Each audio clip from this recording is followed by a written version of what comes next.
You heard today the president say that he wants to go after the financiers of these organizations, left-wing organizations.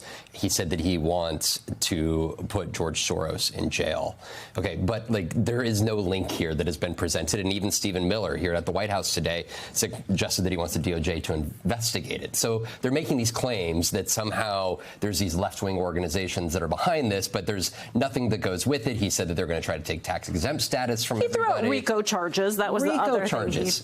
That is a criminal organization that somehow is being deployed to take part in assassinations, in protests. He calls these people agitators and somehow links them to the violent act that took the life of Charlie Kirk. It is wild to present that from the Oval Office with no evidence. And you have to go back to this part here. He's taking what happened in Utah. And if folks will recall, he was at the restaurant in D.C. the other night when there were those 4 Code Pink protesters inside of the restaurant.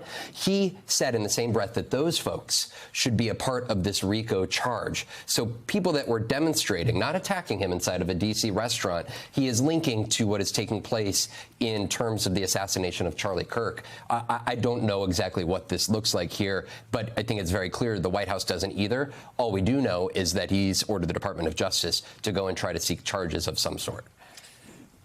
Congressman Lamb, in my estimation, particularly after watching Vaughn's reporting since the middle of last week, and certainly what he just said, appears to me we are engaged in a one-sided conversation.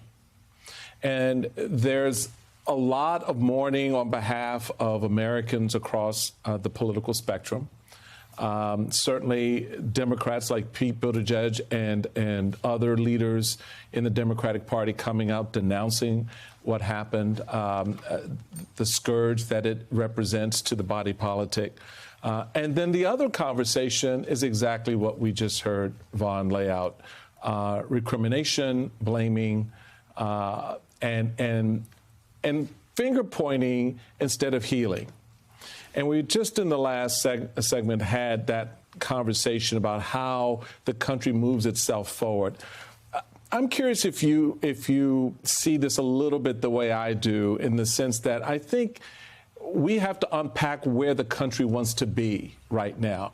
It's not just about what happened, God forbid, to Charlie Kirk, but just generally, when these things happen, how do we respond going forward? How do we organize ourselves around the Constitution and the rule of law and those principles like freedom of speech, freedom of association, that this administration seemingly wants to use as a weapon against his political opponents? And again, in this sense, if you are not MAGA, you are his political opponents, period.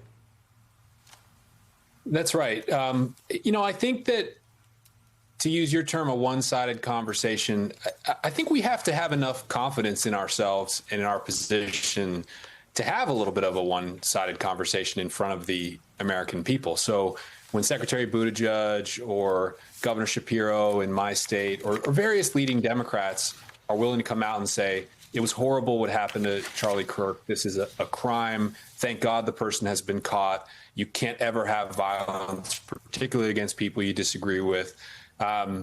They should be commended for being strong and doing the right thing, not for sort of giving something away to Trump just because he's not saying the right thing. And, I'm out there a lot, knocking on people's doors, engaging in politics on the ground.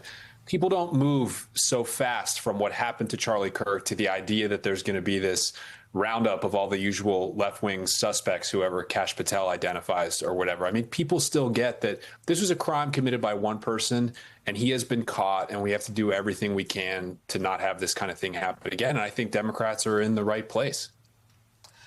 You mentioned your Governor Josh Shapiro. This is what he had to say.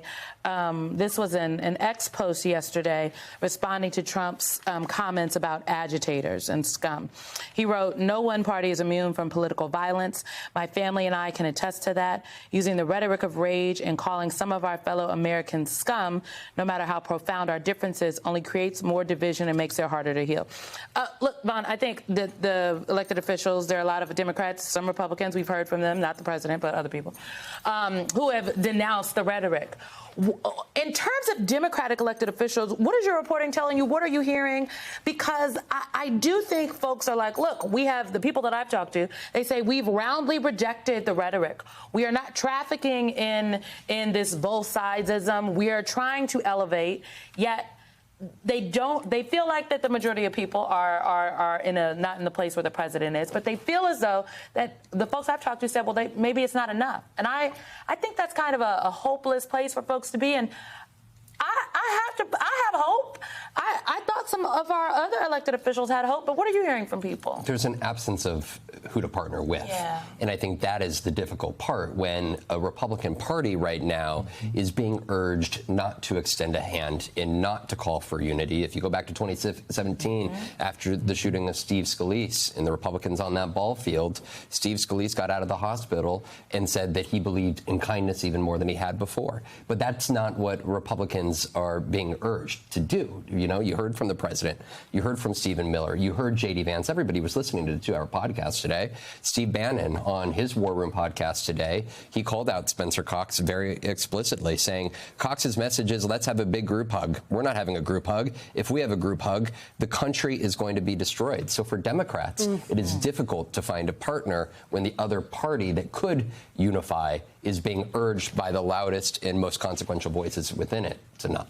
Congressman, there's a conversation happening on Capitol Hill right now about increased threats and the need for increased security of the administration, seeking $58 million to boost security. And I thought that this statement from Senator Langford really sort of hit the nail on the head, which is when we're talking about protecting judges and protecting individuals, it's not just their personal safety. It is really declaring to the nation that we believe that these tasks are hard, that there should be intense debate, that we have very different perspectives. It strikes me, Congressman, you have members who are saying, I'm not sure we should do town halls because I'm not sure that I can be safe talking to my own constituencies. I mean, there is a price that democracy itself, and by virtue of that, each of us as a citizen is paying for this culture of fear.